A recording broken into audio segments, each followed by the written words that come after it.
आजच्या जीवनामध्ये सामाजिक, राजकीय, आर्थिक, सांस्कृतिक परिस्थितींमध्ये झपाट्याने बदल होत आहेत। या बदलांमुळे विद्यार्थी गोंधळून गेलेले आहेत। पालकांच्या आणि शिक्षकांच्या मोठ्या अपेक्षांच्या ओझ्याखाली विद्यार्थी दडपले गेलेले आहेत। त्यामुळे स्वतःला समजून घेण्याची क्षमता विकसित होण्यास त्यांना अडसर निर्माण होतोय। स्वतःचा विकास कसा होईल, स्किल डेव्हलपमेंट जीवनात किती महत्त्वाचा आहे, याच विषयावर आज आपण या कार्यक्रमाच्या माध्यमातून माहिती जाणून घेणार आहोत। नमस्कार, मी भावना दिलीप चंदवानी। हॅलो 24 तास मध्ये आपलं सर्वांचं स्वागत। आजचा आपला विषय आहे वोकेशनल एज्युकेशन आणि याविषयी आपल्याला माहिती देतील सर संतोष पांडुरंग शिंदे सर। सुरुवातीला आपण त्यांचं स्वागत करूया। नमस्कार सर। नमस्कार मॅडम। तर संतोष सरांनी इंजिनिअरिंग केलेलं आहे, त्यानंतर त्यांनी फिजिक्स या विषयात शिक्षक म्हणून काम देखील केलंय। त्यानंतर त्यांना एव्हा एल्मा हे कॉलेज सुरू केलेलं आहे, ज्या ठिकाणी ते स्किल डेव्हलपमेंट या विषयाकडे सगळ्यात जास्त लक्ष देत आहेत। आता आपण विषयाला सुरुवात करूया। सर, आज गुरुपौर्णिमा आहे आणि विद्यार्थ्यांच्या आयुष्यात किंवा कोणाच्याही आयुष्यात गुरु हा सगळ्यात महत्त्वाचा असतो। आज आपण एज्युकेशनल विषयावरच बोलतोय। मला सुरुवातीला खरं तर तुमच्या कॉलेज संदर्भात तर मी जाणून घेणार आहे, मात्र तुमच्या कॉलेजचं, तुमच्या संस्थेचं नाव एक आगळं वेगळं नाव आहे। मला तुम्हीच सांगा नाव आणि त्याचा अर्थ नेमका काय आहे। आमच्या कॉलेजचं नाव आहे अव्हा अल्मा कॉलेज ऑफ व्होकेशनल एज्युकेशन। अव अल्मा हे दोन शब्द, अव हे संस्कृत शब्द आहे आणि एल्मा हे जर्मन आहे। अव ह्याचं ट्रान्सलेशन होतं देव आणि एल्मा हे जर्मन शब्द ज्याला आपण संरक्षण म्हणू, तर देवाचं संरक्षण असं ह्या कॉलेजचं नाव आहे।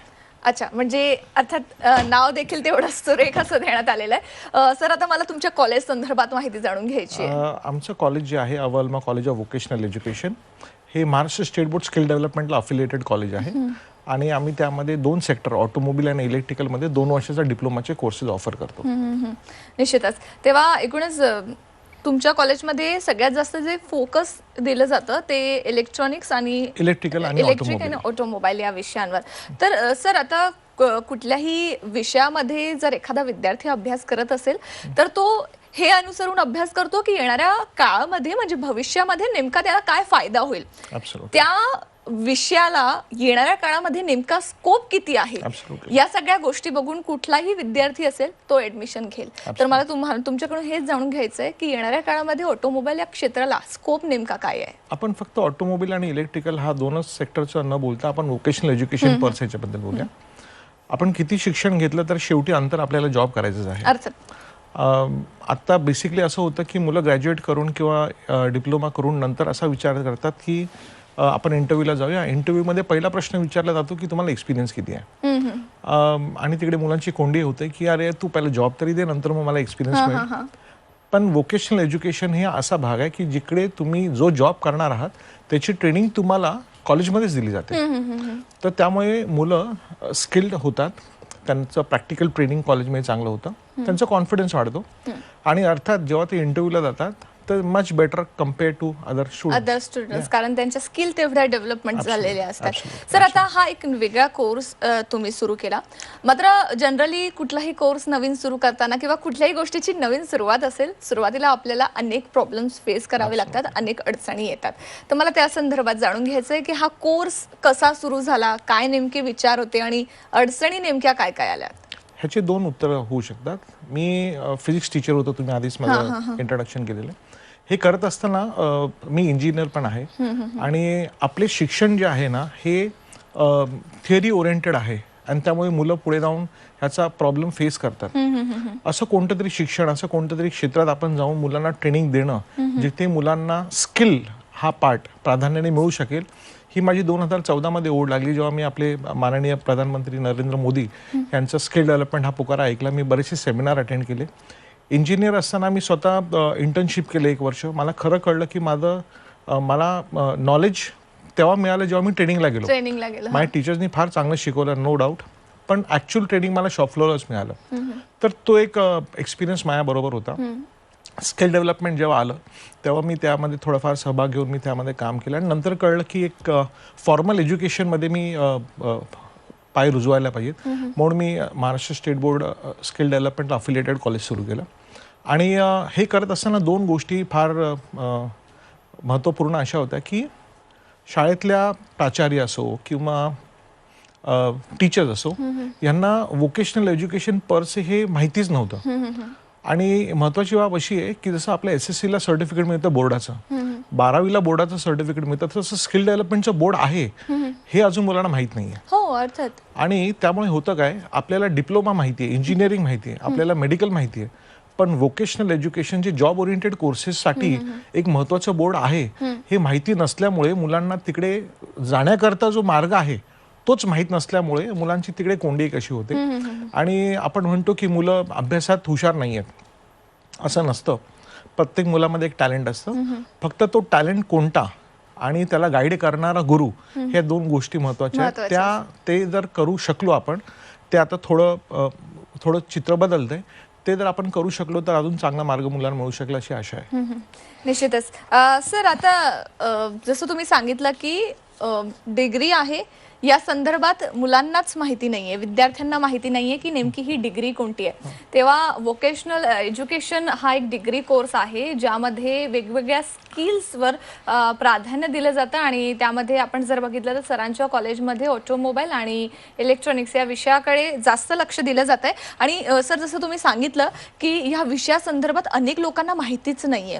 सो तुम्ही नेमका पुढे आता काय पाऊल टाकाल की ह्या संदर्भात लोकांपर्यंत माहिती जावी, लोक अवेअर व्हावेत? मी गेले 7 वर्ष सातत्याने काम करतोय. दहिसर ते अंधेरी आणि बांडापर्यंत जेवढ्या BMC शाळा आहेत त्या सगळ्या शाळांमध्ये मी ॲप्टिट्यूड टेस्ट घेतो BMCच्या साह्याने. आणि प्रत्येक शाळेमध्ये जाऊन मी सेमिनार दिलेलं आहे प्री कोरोना. वर्नाक्युलर स्कूल जेवढे आहेत, Gujarati medium, Marathi medium, Urdu medium, Hindi medium, त्या प्रत्येक शाळांमध्ये जाऊन सेमिनार देण्याचं काम केलेलं आहे. कारण की इंग्लिश मिडियमच्या मुलांचा कल तितका व्होकेशनल एज्युकेशनकडे अजून पाहिला नाहीये. तर बेसिक ग्राउंड लेवलसाठी आम्ही सेमिनार्स करतो, ॲप्टिट्यूड टेस्ट घेतो आणि मुलांना एक ॲब्सोल्युटली एक असं गायडन्स देऊ शकतो आम्ही मुलांना की तुम्ही ह्या सेक्टरमध्ये जर गेलात तर तुमची भरभराटी नक्की होऊ शकते. आणि अजून एक माहिती तुम्हाला देतो मी, आमच्याकडे जरी 2 सेक्टर असले, ऑटोमोबाईल आणि इलेक्ट्रिकल, व्होकेशनल एज्युकेशन परसे 365 ट्रेड आहेत.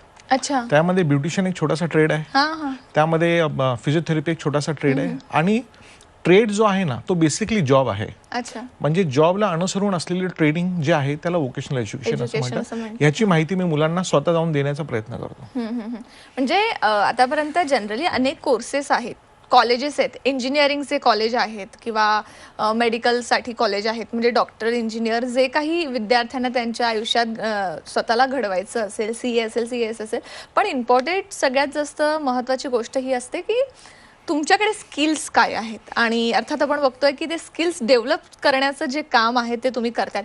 सर जसं तुम्ही मगाशी बोललात की या क्षेत्रामध्ये कॉलेजने प्रॉमिनंट असावं, पुढे असावं, त्या संदर्भात अर्थात त्यांना पूर्ण माहिती असावी, तर ह्याच्यासाठी तुम्ही पुढे नेमका काय पाऊल टाकणार आहात?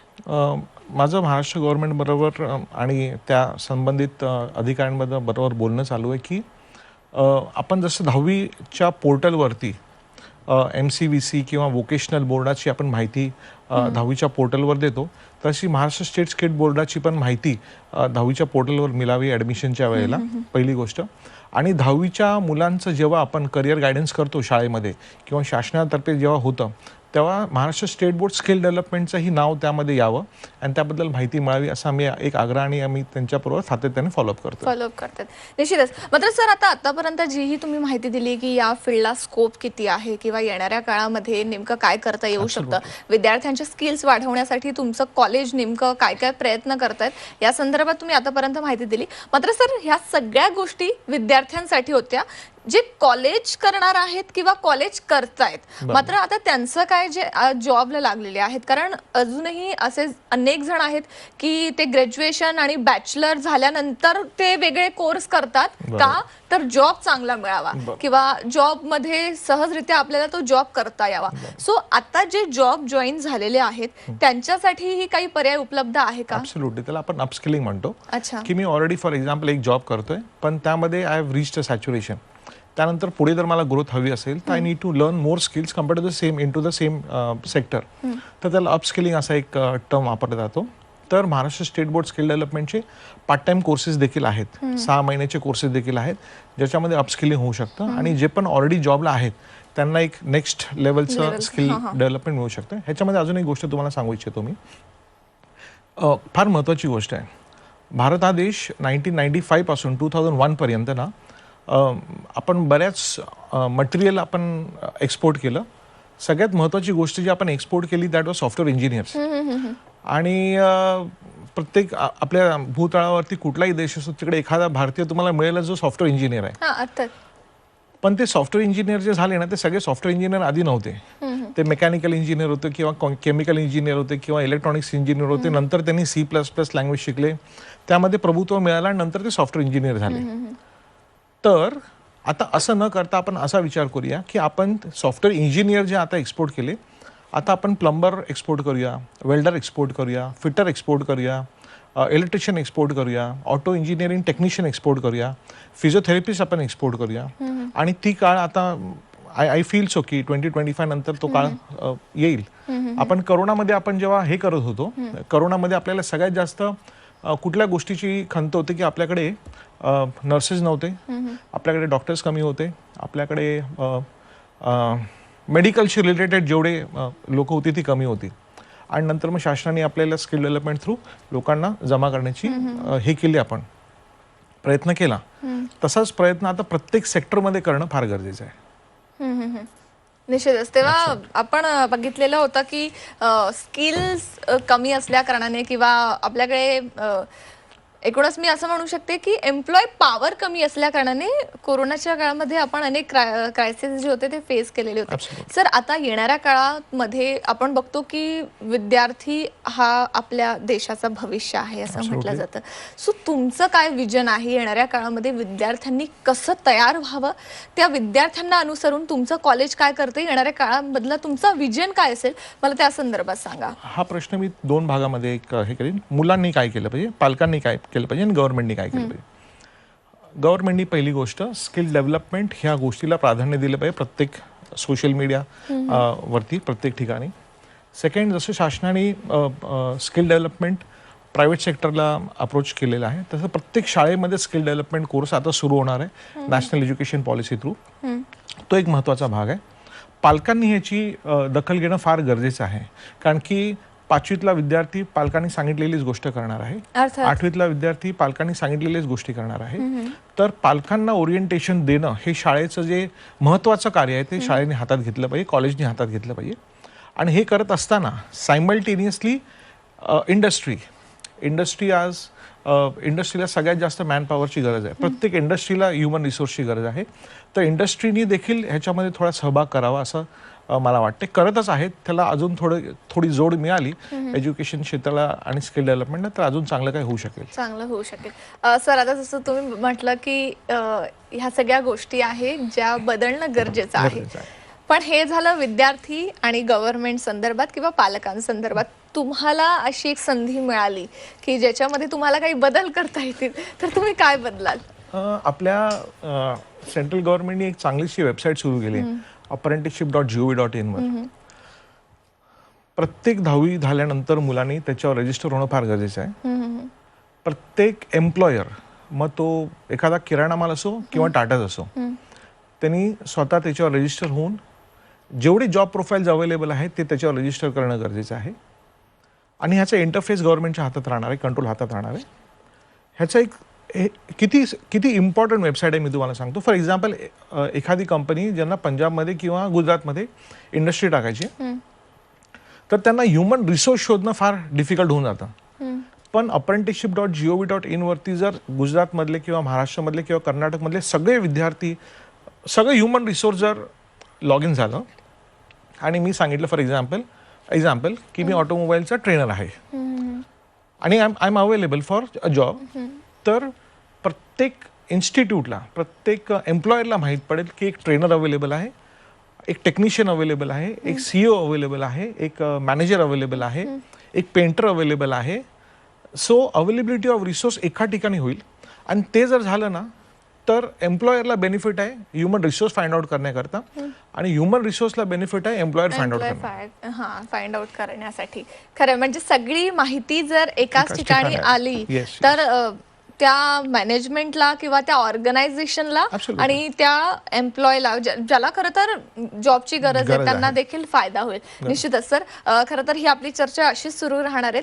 नेमकी पुढची प्रक्रिया काय आहे, विद्यार्थ्यांना जर ऍडमिशन घ्यायची असेल आणि काय नेमकी पावलं उचलावी लागतात या संदर्भात देखील मी जाणून घेणार असेल. मात्र एका छोट्याशा ब्रेकसाठी आपण इथे थांबतोय, तेव्हा तुम्ही कुठेही जाऊ नका. विद्यार्थ्यांसाठी आजचा हा कार्यक्रम अतिशय महत्त्वाचा आहे. पाहत राहा झी24 तास. क्लास ऑन मॅच ऑफ व्यत्ययाबद्दल खेद आहे. Meeting on a game of. काय चाललंय काय? एअरटेल एक्स्ट्रीम फायबर वर स्विच करा. सुपरफास्ट स्पीड प्रत्येक कोपऱ्यामध्ये प्रत्येक क्षण पूर्ण फॅमिलीसाठी. Everybody's on on on on. Icon वो है जिसमें जमीन से उठकर आसमान छूने का जुनून होता है, जो संघर्षों की ज्वाला से और भी मजबूत होकर उभरता है, ठीक जैसे आइकॉन स्टील, इंडिया का आइकॉन. मुथूट फायनान्स कडून गोल्ड लोन घ्या आणि जीवनात आत्मनिर्भर बना. कॉल करा 1800-313-1212. मी आहे गोदरेज एअरमॅटिक ऑटोमॅटिक एअर फ्रेशनर. खिडक्यांनो सुगंध बाहेर जाऊ देऊ नका. रिलॅक्स, मी दर 10 मिनिटाला स्प्रे करत असते. गोदरेज एअरमॅटिक ठेवते रूम्स सतत सुगंधित. तुमचा शॅम्पू प्रत्येक वॉश मध्ये ड्रायनेस आणि हेअरफॉलची फाईट करू शकतो का? It's Pantene possible.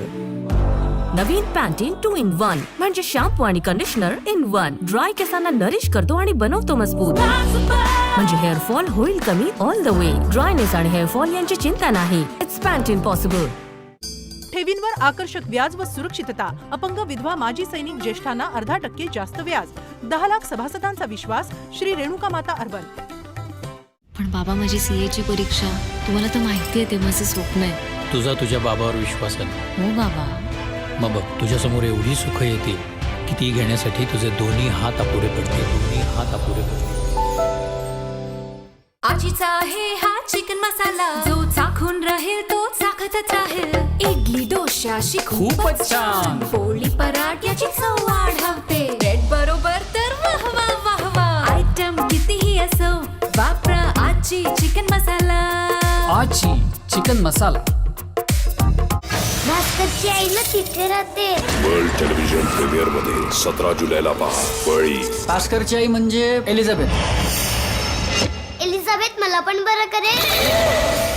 आपल्या हॉस्पिटलमध्ये एलिझाबेथ नावाची कोणी नर्स आहे का? नाही हो. बळी रविवार 17 जुलै दुपारी 1 वाजता प्रवाह पिक्चरवर. क्या बात है. हेल्दी तोच ज्याच्यात तुझ्यासारखी एनर्जी असेल. हेल्दी तो ज्याच्यात तुमच्यासारखा ओव्हरऑल फिटनेस असेल. बाकी एनर्जी टिकवून ठेवतं नॅचरल जिन्सेंग आणि टॉरिन. आणि ओव्हरऑल हेल्थ साठी 20 मल्टीव्हिटॅमिन्स आणि मिनरल्स. झिंक, व्हिटॅमिन डी आणि सी वाढवतात इम्युनिटी. प्रत्येक क्षण जेव्हा हेल्थ ओके तेव्हा सगळं ओके. अशीच असते लेख. जाती तेव्हा घर हलकं करून जाते खरं, पण आयुष्यभरासाठी मन जड करून जाते. मी सुद्धा कोणासाठी तरी सर्व हे आज कळलं रे मला. डार्लिंग, झी टॉकीज वर. ब्रेक नंतर आपलं पुन्हा एकदा स्वागत आणि पुन्हा एकदा या चर्चेला सुरुवात करूया. सर, ब्रेकवर जाण्यापूर्वी मी जसं विचारलेलं की मला तुमच्या कॉलेज संदर्भात आता माहिती जाणून घ्यायची. आतापर्यंत जसं तुम्ही सगळी माहिती दिली की विद्यार्थ्यांसाठी कोणकोणत्या गोष्टी येणाऱ्या काळामध्ये महत्त्वाच्या आहेत. मात्र सर, आता ज्या विद्यार्थ्यांना तुमच्याकडे ॲडमिशन घ्यायची असेल त्यांनी नेमकं काय करावं आणि काय नेमकी प्रोसेस असेल? Maharashtra state board skill development अजून ऑफलाईनच ॲडमिशन्स देतात. तर आमची वेबसाईट आहे www.avaalma.com. त्याच्यावरती तुम्हाला पूर्ण कॉलेजची माहिती मिळेल, प्लस ॲडमिशन प्रक्रियेबद्दल तुम्हाला माहिती मिळेल. आणि तुम्हाला 2 नंबर्स हायलाईट होत आहेत, त्याच्यावर तुम्ही आत्ता जरी कॉल केला तरी तुम्हाला अपलोड माहिती मिळू शकेल. असं आहे. निश्चितच. सर, आज गुरुपौर्णिमा आहे आणि याच निमित्ताने मला खरं तर तुम्हाला पुढचा प्रश्न विचारायचा आहे की आपल्या सगळ्याच प्रेक्षकांना किंवा मी असं म्हणू शकते जे विद्यार्थी असतील स्पेशली की ज्यांना आयुष्यात आता पुढे निर्णय घ्यायचा असेल की आपण काय करावं, त्यांना तुम्ही नेमका काय मेसेज द्याल? सगळ्यात महत्त्वाची गोष्ट आहे शिक्षण महत्त्वाचं आहे. आपण म्हणू की मी 10वी पास झालो आणि मी आयुष्य जगू शकेन व्यवस्थित, ठीक आहे, but it will not help you in a long run. शिक्षण पूर्ण घ्या. शिक्षण करत असताना 8वी नंतर किंवा 5वी पासूनच पालक मी तुम्हाला रिक्वेस्ट करीन, आपल्या मुलाचं कल कोणत्या क्षेत्रात आहे हे जाणून घ्या. त्या क्षेत्राबद्दल माहिती स्वतःही घ्या, मुलांनाही द्या. त्या क्षेत्राबद्दल गुगलवरती बरेच इन्फॉर्मेशन अवेलेबल आहेत. स्किल डेव्हलपमेंट जसं बोर्ड आहे तसे बरेचसे NS for example national skill development corporation ह्याच्याबद्दल पण बऱ्याच सेक्टरची माहिती मिळते. तर पालकांनी थोडं जागरूक होणं गरजेचं आहे. आणि मुलांना फार एक महत्त्वाची गोष्ट सांगायची आहे की सगळे पालक म्हणतात बेटा मन लावून शिक आणि आयुष्यात सुखी राहशील वगैरे, पण मी हे सांगेन बेटा शिक्षण घेताना महत्त्वाची गोष्ट आहे की तुझ्यातलं जे टॅलेंट आहे, आपण टॅलेंट ह्या शब्दाला थोडं विभागूया की तुझं हँड आय कोऑर्डिनेशन, तुझं हँड ब्रेन कोऑर्डिनेशन, तुझं अंडरस्टँडिंग कोणत्या सेक्टरमध्ये चांगलं आहे ना, हे जर तुला लवकर कळलं ना बेटा, तर लवकर आणि चांगला सुखी राहू शकेल आणि ॲक्च्युली जीवन चांगलं जगू शकशील असं मला वाटतं. निश्चितच. तेव्हा खरं तर स्किल्सवर जास्त लक्ष देणं खूप गरजेचं असतं आणि इंटरेस्ट असेल तर त्या गोष्टीमध्ये जर आपण पॅशनेटली ती पुढे नेली तर अर्थात त्या विद्यार्थ्यांना आणि त्याचा याचं एक फायदा. सुंदर एक्झाम्पल आपण सचिन तेंडुलकर नेहमी सांगत असतो ना, 16व्या वर्षी he was playing international cricket. Focus होता त्याचा आणि त्यांनी डिसाईड केलं होतं की मला क्रिकेटच खेळायचं. तर तुम्हाला त्याला अर्ली लोकेशन म्हणतात. आपल्याला अर्ली माहिती घेणं जर असेल, जर मिळालं तर आयुष्य फार सुंदर होऊ शकतं. त्याचं आपल्याकडे एक्झाम्पल सर, स्किल जसं म्हटलं तुम्ही की डेव्हलप होणं खूप गरजेचं आहे. एखादा मुलगा किंवा मुलगी कुठल्या गोष्टीमध्ये उत्तम कामगिरी करू शकतो, स्वतःचे स्किल्स कसे ओळखायचे? ह्याच्यामध्ये बऱ्याच ठिकाणी ॲप्टिट्यूड टेस्ट कंडक्ट केली जाते, पण स्किलसाठी एक वेगळी ॲप्टिट्यूड टेस्ट आहे. तर त्यामध्ये मोठा स्किल्स, बऱ्याचशा स्किल्स कशा तुम्ही डेव्हलप करू शकता किंवा तुमचं बेसिक इंटरेस्ट काय आहे ते ॲप्टिट्यूड टेस्ट थ्रू कंडक्ट आम्ही पण करतो.